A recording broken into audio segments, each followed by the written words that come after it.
asalaamaaleykum mbokk internet yi ñuy suivre comme d'habitude ci Dakaractu TV dal leen ak jàmm ci seen plateau grand débriefing xam ngeen ni Coupe d'Afrique bi mu ngi wéy di am foofee ca Égypte ñu commencé nag football deuxième journée yi laata ginnaaw plutôt ba première journée bi jàlle Sénégal nag tey war a amal deuxième sortie bi ci foofee ca Égypte war a jàmmarloo adversaire boo xam ne adversaire de taille la muy Égypte les Fennecs d'Égypte tey ci les Fennecs d'Algérie plutôt war a jàkkaarloo tey ji équipe nationale bu Sénégal bi nga xam ne Aliou Cissé moo ko jiite mu nekk match bu am solo ci groupe C bi nga xam ne ku jël ndam li tey ji mun nga daal di qualifier ci huitième de finale yi waaye itam assurer sa première place ci boobule groupe comme nuñ koy faral di defee ci seen plateau grand débriefing ñu fas yéene waxtaan tey ci déjà ban adversaire moo nar a tey jànkonteel ak équipe bi di Sénégal xam ngeen ni Sénégal ak Algérie bokk na si booy xool ñaari équipe yi nga xam ne bëri na loolu lu ñu tasee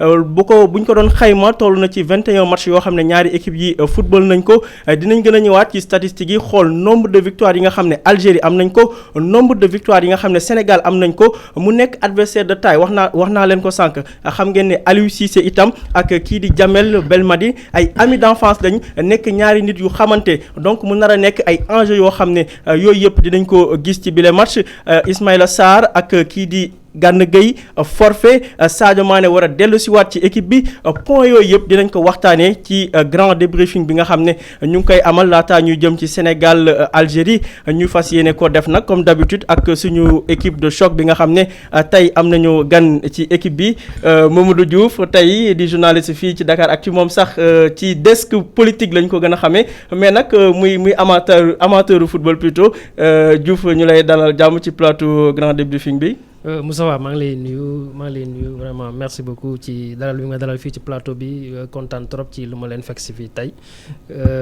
di nuyu grand Roger Mendy bi ma nekkal ci plateau bi ak Cheikh Oumar Aïdara. Alors comme ni ngeen ko tàmm di gisee tey ginnaaw gan bi nga xam ne présenté nañ leen ko léegi comme d'habitude suñu yeneen ndaanaan yi li si mel ni l'ancien international di Père Roger Mendy la légende comme ni ma ko tàmm di waxee tey nag Père Roger ñu gis ne couleur militaire nga indi est-ce que dañuy xaar match kon bu tar ba mu ginnaaw bi mu la nuyoo. nee na couleur militaire waaw couleur militaire bi la ñu sol parce que xam nga militaire moom guerre la jóg. comme sama boy tamit dañuy waaw sama boy dañuy gré yi. laa ñu jàppale leen ci guerre bi.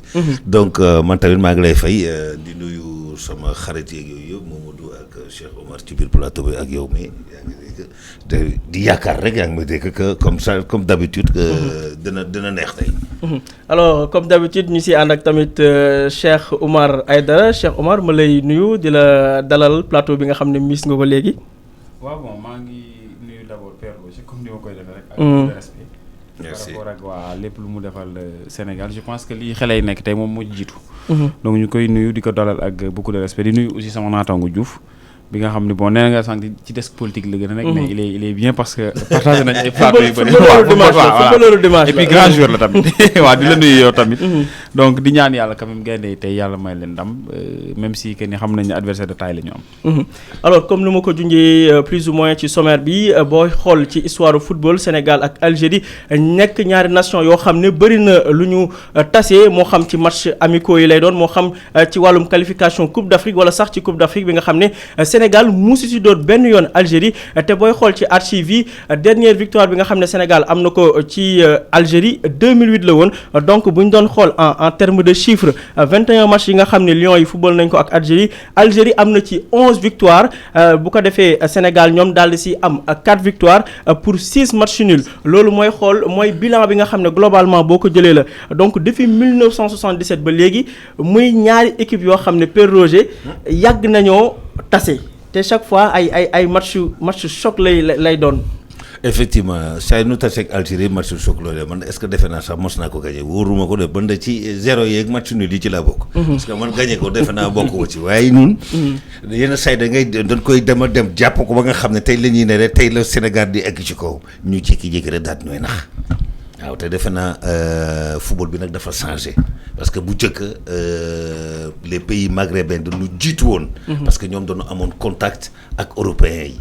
la majeure part foofu la ñu doon dem di préparer parce que boo doon xoolee seen football dafa xaaw a jege football européen autant. tey nag football dafa soppeeku. football dafa ñëw ba émancipé wu daal di ñëw ba ñëpp daal di ci intéressé wu commencé di ko jël mais bu njëkk ba Maghreb bi rek ñoo jëloon football bi daal ko fay teg ak yooyu ba pare loolu moo tax muy Maroc muy Tunisie muy Algérie ñooñu ak Égypte.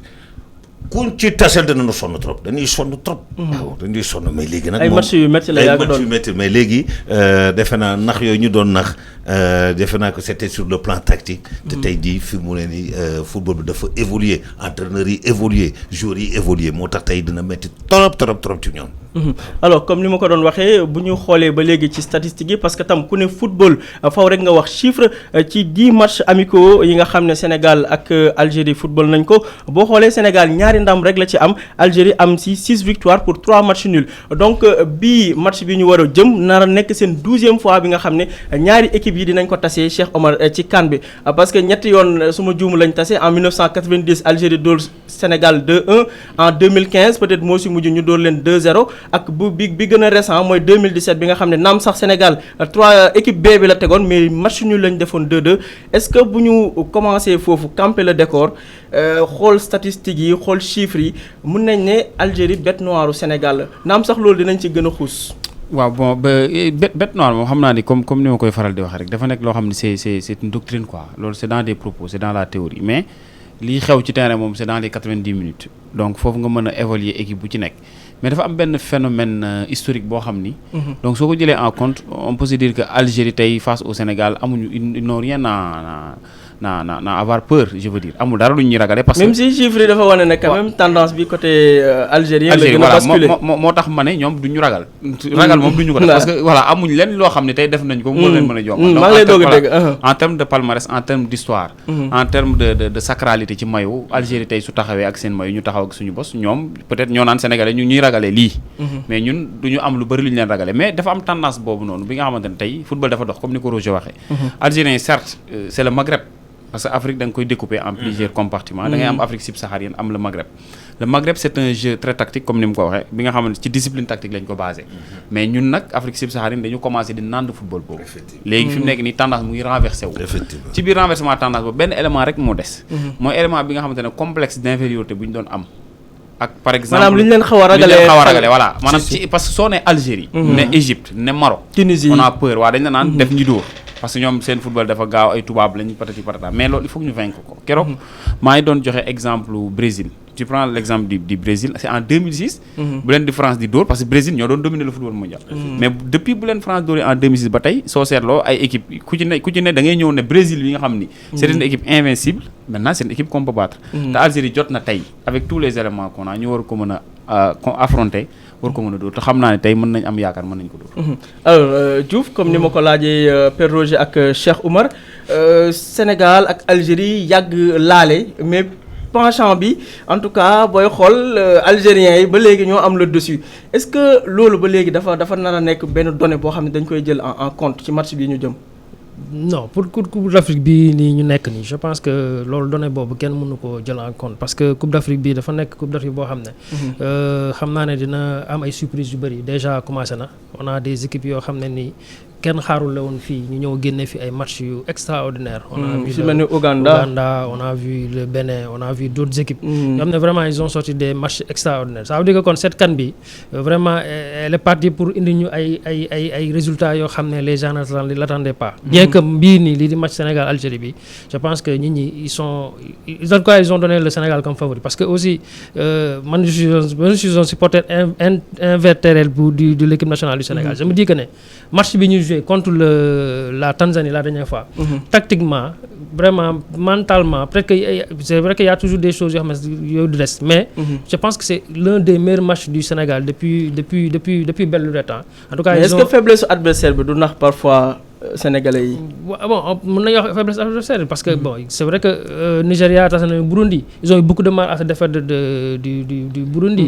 am na Zimbabwe mais bon tey on peut pas dire qu'il y a de petites équipes ni instant en Coupe d'Afrique. Il y a de très bonnes équipes avec des individualités très fortes. Comme Sénégal, je pense que dans ce match-là contre l'Algérie, le Sénégal a tout. Passé de compter dans. Non, man, je pense que passé. Bon, c'est le passé quoi. Aliou Cissé, il l'a dit, c'est une nouvelle équipe, elle a une histoire d'accord sur le papier. Je pense que les jeunes, ils ont fait fi de ça. Alors, ba léegi ci wàccaayu match Sénégal Algérie boobu def nañ un peu benn genre rappel historique pour wan leen plus ou moins confrontation yi nga xam ne am na entre ñaari sélection yi waaye balaa ñuy gën a sori ci waxtaan bi ñu jël benn point boo xam ne peut-être ñu bëri dañ koy fàtte mooy que Aliou Cissé ak coach bii di Djamel Belmadi ay amis d'enfance dañ koy roger booy xool Aliou Cissé ak Belmadi ba ñu amee 9 ans ba léegi presque mën nañ ne bokk nañ école de formation ñoo jàngandoo football ñoo duggandoo ci circuit professionnel bi donc mu nekk ñaari hommes yoo xam ne dañoo am benn destin bu xaw a parallèle donc avec la complicité de la régie bu dee mën nañu am conférence de presse bi nga xam ne coach Algérie bi def na ko muy Djamel Belmadi ñu xool un peu nan la gisee moom match Sénégal Algérie bi nga xam ne moom la ñu war a football ci ay simili yu ñu jëm daal di ñëwaat ci plateau bi.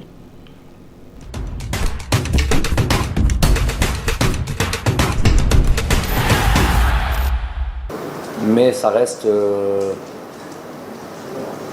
un match de plus dans le groupe. Il en aura un troisième. Les confrontations l'Algérie et du Sénégal ont toujours été de belles confrontations, des oppositions de qualité, toujours avec assez équilibré de manière générale.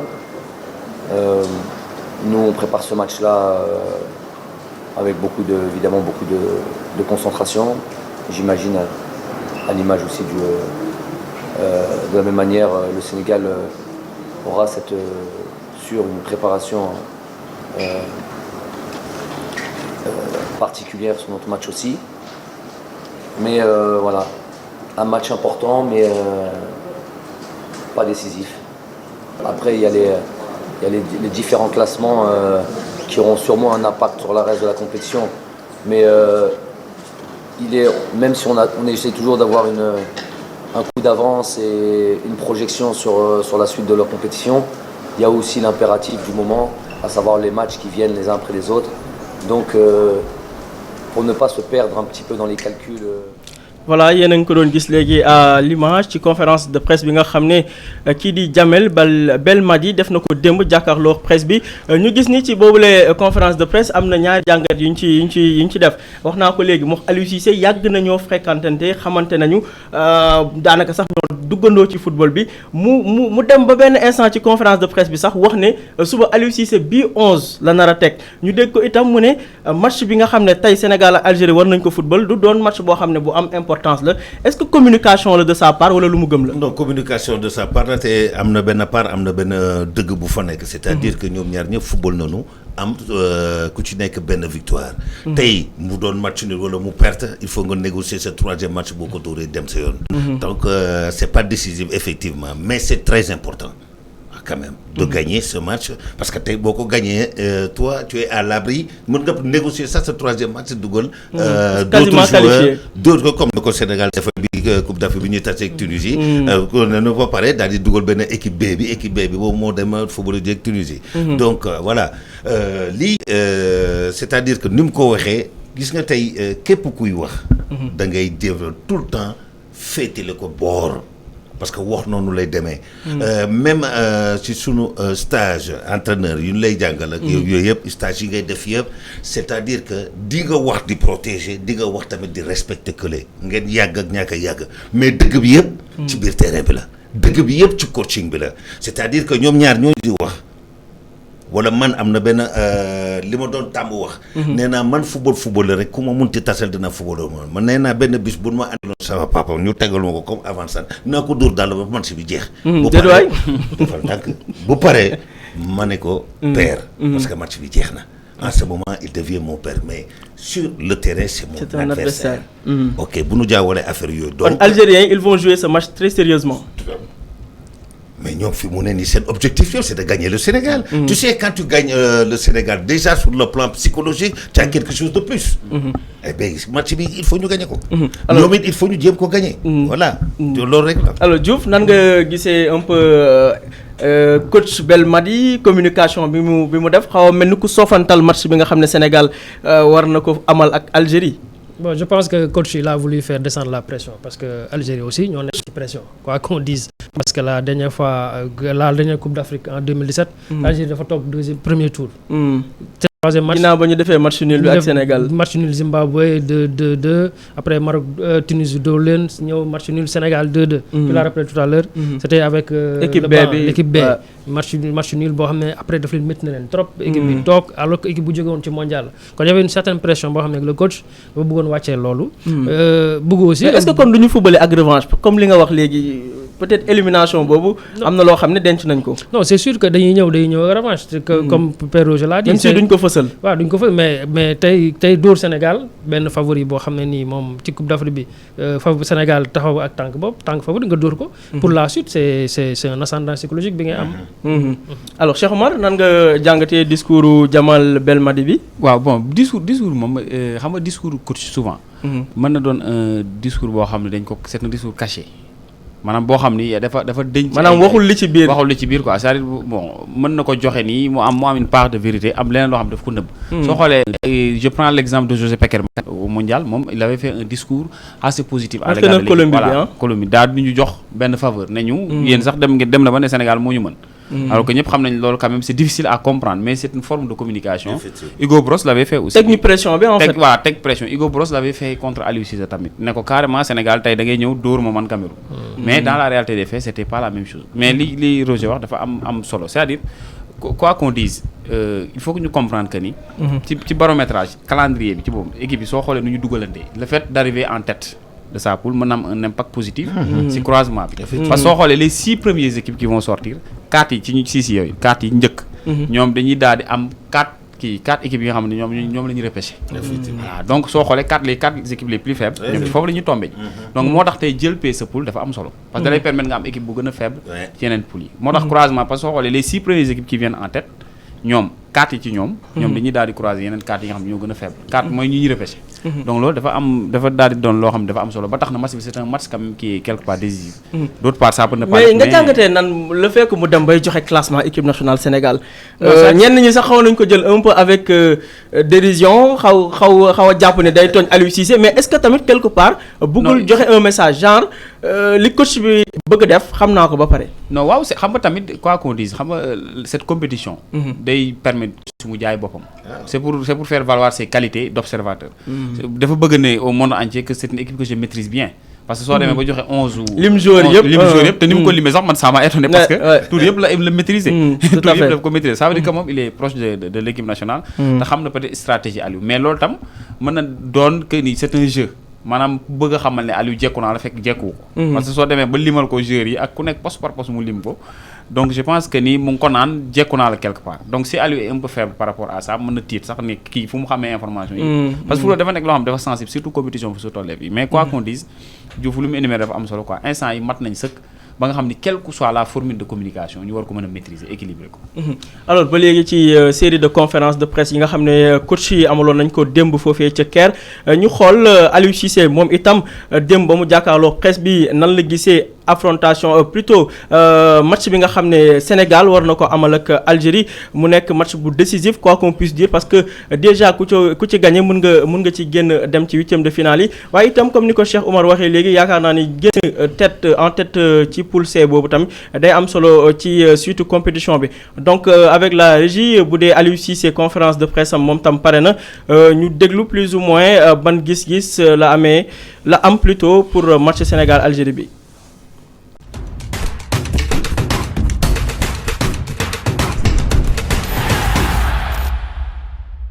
C'est qu'a besoin une équipe pour être champion d'Afrique. Si j'avais la recette, je ne vous la donnerais pas. Je préfère la garder pour moi. Mais c'est vrai que jouer en Afrique, c'est pas évident. C'est très compliqué, les conditions sont très difficiles. On peut être un très très très grand joueur en Europe et arriver en Afrique, arriver à trouver ses marques. J'ai été footballeur international, je connais les réalités de ce continent. Les matchs sont âprement disputés. Il faut vraiment, sur le plan mental, être très costaud. Il faut être prêt à souffrir. Il faut, je le disais aussi, être prêt à transpirer et à un moment donné, parfois l'inspiration n'est pas là. Donc il faudra transpirer pour remplacer cette inspiration-là. Parce que les équipes sont de mieux en mieux organisées. Il n'y a plus de petites équipes sur ce continent-là. Et les 24 équipes qui sont là, c'est parce qu'ils ont âprement disputé les qualifications pour être là où ils en sont. Oui, vous parlez de favoris du Sénégal. Depuis 1986 que j'avais 10 ans. À aujourd'hui, je me rappelle qu'à 86, avec la génération de Jules François Bocandé, jusqu'à aujourd'hui, toutes les générations qui sont passées, vous les journalistes, vous dites qu'ils sont favoris. C'est pour cela qu'aujourd'hui, être favori, ça ne veut pas dire grand-chose, j'ai l'impression, dans cette compétition, parce que quand on regarde les dernières éditions, que ce soit la Zambie, que ce soit même le Cameroun, ne faisait pas partie non plus des favoris en 2017. C'est pour cela qu'il faut vraiment s'armer d'humilité et aborder ces matchs-là les uns après les autres. Je ne fais pas un focus non plus sur l'équipe de Djamel. Je sais que Djamel est un grand tacticien, un très bon entraîneur. Il saura faire jouer son équipe comme lui, il a envie de le faire jouer. Donc nous, de notre part, nous avons une identité, nous avons un style de jeu, nous avons une philosophie de jeu qu'on essaiera de mettre en place. Le match contre l'Algérie est un test pour le Sénégal. Donc nous espérons en tout cas réussir ce test-là et continuer notre aventure dans cette compétition.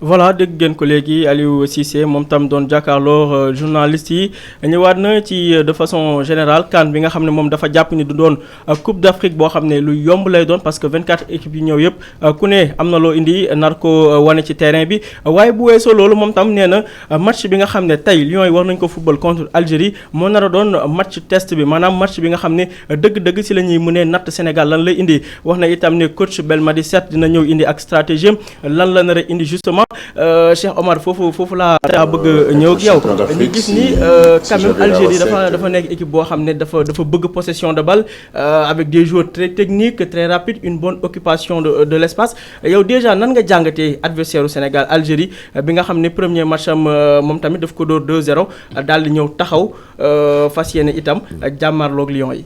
waaw xam nga Algérie comme Aliou wax na lu am solo c'est-à-dire chaque équipe. ak coach am ñu am philosophie seen modèle de jeu. du doon philosophie sax philosophie c'est dans la globalité politique lay doon. mais soo nee modèle de jeu mooy li ngay teg ci terrain bi nag. voilà léegi modèle Algérie modèle taureau lañ koy woowee ci football moderne en fait mooy modèle boo xamante ne yow. quel que soit l'adversaire ñoom ils vont dérouler un jeu donc basé sur la sur l'organisation tactique. ñoom quel que soit l'adversaire ak lu adversaire bi difficile dañuy teg ballon ñu jouer. donc bokkul ak modèle u Sénégal bi nga xamante ne ñoom tam mën nañ ne quel que soit l'adversaire pour ma jël but day métti. parce que ñun dañuy réussir ci cadre bañ a jël but soo seetloo dañ koy jël naam mais lu ñu koy jël du bari mais bu dee Algérie dañ naan quel que soit l'adversaire aussi man damay génn ma jouer ba tax na tey day doon match bu xaw a compliqué ci ñun parce que ils vont venir nous prendre en haut loolu moom amul demal ma dik moom xam naa lenn moom leer na mooy. maanaam pressing haut teel a xoj Lions yi ci kaw pressing haut te xam nga Algérie fi ñu dangereux il joue avec un 4-1-4-1.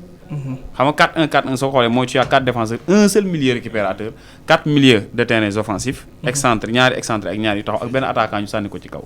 donc nga am da ngay am Boufal am Mahrez am ci kii bi ci arrière latéral nga am fa Atal ak l'autre arrière latéral. waaw Ben Sebaini nga am leen c'est des latéraux yi nga xam ne ils sont hyper offensifs. te ñooñu ni ñuy demee dañuy dellu sa ba tax na ñoom jeu bi yëpp ce sera un jeu de possession.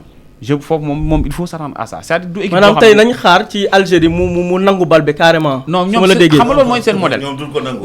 ñoom en tout cas seen modèle mooy. ils vont circuler de façon horizontale. xam nga ñun on peut circuler de façon donc utiliser les longueurs de façon verticale. mais ñoom seen jeu c'est un jeu de possession basé sur une diagonalisation du jeu dans le terrain maanaam bal bi. de façon large lañ koy dérouler. li ma leer ba leen mooy ils auront une position sur la balle. étirer le jeu dawloo adversaire bi su dee dégg na la dinañ ko fexe maintenant nag ça dépendra ci ñun nu ñuy répondre ci système boobu soit dañuy taxaw avec un bloc bas aspirer leen ñu génn ñu contre attaque leen. dinañ ñëwaat ci Cissé li mu indi. mais Algérie moom ils vont jouer. dinañ ñëwaat alors Diouf seetaan nañ Algérie contre Kenya mën nañ ne ci favori quand même bokk nañ ci équipe yi nga xam ne ñoo gën a convaincre ci seen première prestation naam sax Kenya la ñu dóor 2-0 yow ban jàngat nga def déjà ci équipe algérienne bi nga xam ne Belmadi moom la yor actuellement. Bon, c'est une très belle équipe. Une très belle équipe et puis une équipe disciplinée. Disciplinée techniquement, disciplinée tactiquement. Aussi, ils ont des individualités yoo xam ne nii rek à elles seules, ces individualités-là, elles peuvent tuer un match, mën nañu rey benn match quoi. En fait, c'est une équipe boo xam ne daal faudra faire attention à eux et puis être super concentré sur le terrain. De la première à la 90e minute, on a eu suñu match bi passé contre Tanzanie il y a beaucoup d'imprécisions, des faiblesses sur les balles arrêtées affaires il faudra ñu corriger ko pour faire face à cette équipe d'Algérie là et puis aussi faudra pour que notre coach aussi qu'il porte un peu ses tripes parce qu'il y a des choses yoo xam ne nii il faut vraiment qu'il tactiquement mu apporter une réponse apporter une réponse et puis avoir le courage de mettre des jeunes yoo xam ne nii tey dañoo ñëw pour prouver parce que on a un Cheikhou Kouyaté qui a été entre guillemets en tout cas c'est sama avis, il a été lamentable sur le match contre la Tanzanie. Il peut mieux faire na mu teg un boy Abdou Cissé c'est un boy boo c'est un jeune boo xam ne ni xam na football et puis il a le physique il a tout pour pouvoir réussir sur ce poste là. Je pense qu'il doit donner sa chance à ces jeunes là pour qu'on puisse avoir quelque chose contre l'Algérie parce que l'Algérie quoi qu'on dise c'est des joueurs yoo xam ne daal ils sont motivés à 100% ñoom leen mën a gagner. Je pense que jox nga ma transition bi alors ñu doon wax sànq di def un peu parallèle entre Aliou Cissé ak Belmadi mu nekk ñaari coach yoo xam ne ay xeexkat lañ ay guerrier lañ donc forcément loolu dinañ ko transmettre match bi plutôt seen joueurs yi est-ce que da nga jàpp ne tamit aspect boobu maanaam mental bi indi duel indi xeex sànq maa nga doon tooñ ne la tey tenue guerrier nga indi est-ce que Algérie bi ñu gis tamit di équipe bu technique mais indi xeex tamit xawoo ko du ma ne tiit sax mais est-ce que xawoo ko bàyyi xel tuuti. gis nga Algériens ils font du tout. toujours du beau football bu leen neexee su leen neexee ay xeexkat la ñu. tout à fait et c'est de très grands tricheurs. ñooñu ëpp caay-caay ci football ñoo am caay-caayu football dañu bëri caay-caay lépp caay-caayu tàppale la ñu ëppale parce que ñun dañoo tàppale ñun. mais ñoom dañoo am caay-caayu tàppale c'est-à-dire que da ngay tase tey benn équipe boo xam ne ragalu la. mënu la.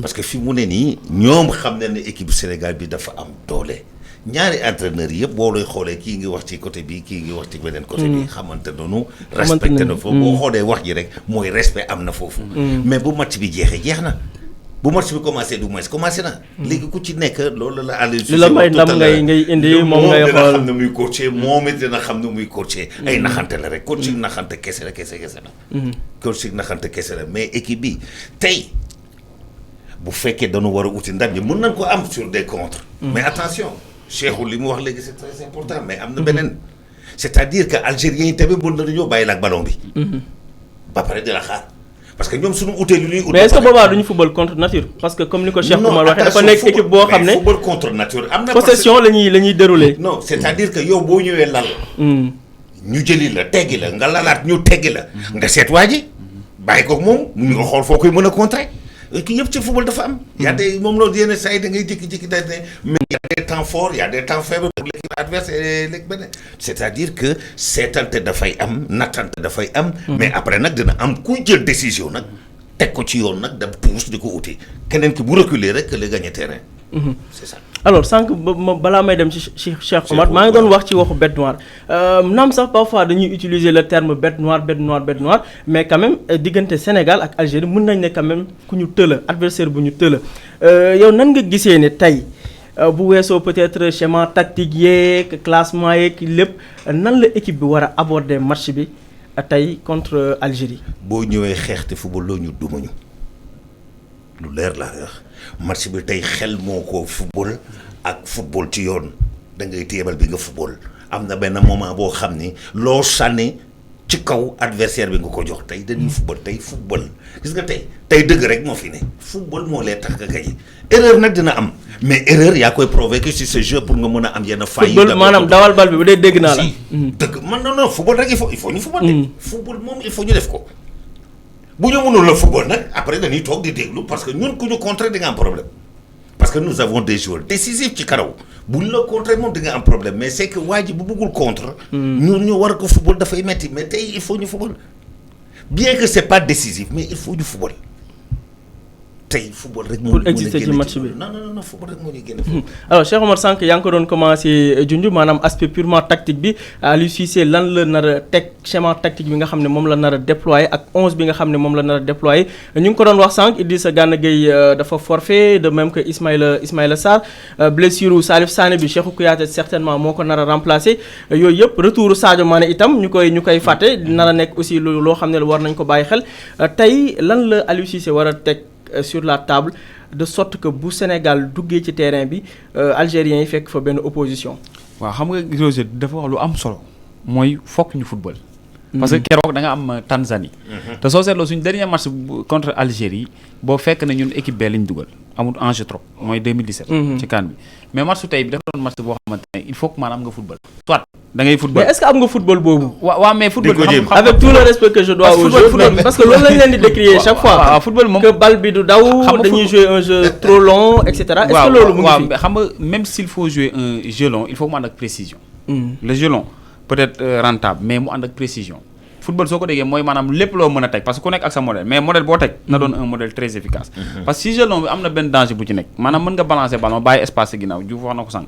mais soo creuser espace comme li nga doon def contre Tanzanie di dem nii daw de façon très désorganisée. mais gars yi wax wóor na leen Algérie seen excentré yi c'est des joueurs de classe mondiale. ñooñu duñu rater occasion de but non.